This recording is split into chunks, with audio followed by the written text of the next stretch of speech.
আসসালামু আলাইকুম রহমতুল্লাহি ওয়া বারাকাতুহু। আল হক মিডিয়া ভিশনে স্বাগতম।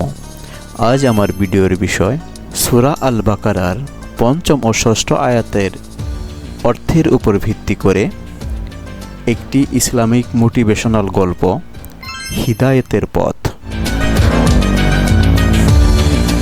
ছোট্ট এক গ্রামে থাকত রায়হান নামে এক যুবক। সে ৫ ওয়াক্ত নামাজ পড়ত, কুরআন তিলাওয়াত করত এবং সব সময় সত্য কথা বলতো।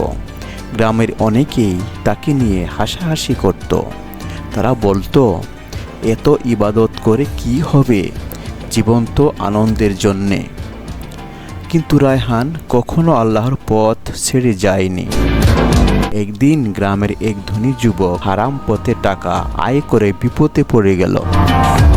মানুষ তাকে এড়িয়ে চলতে লাগলো। তখন সে রায়হানের কাছে এসে বলল, তুমি সব সময় শান্তিতে থাকো কেন?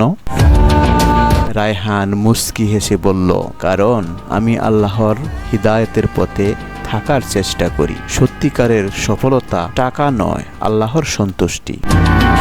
ধীরে ধীরে সে যুবকের মন বদলাতে শুরু করলো। সে নামাজ শুরু করলো এবং খারাপ কাজ ছেড়ে দিল। কিন্তু গ্রামের কিছু মানুষ তখনও অহংকারে ডুবে রইল। তারা সত্য শুনেও তা মানতে চাইল না।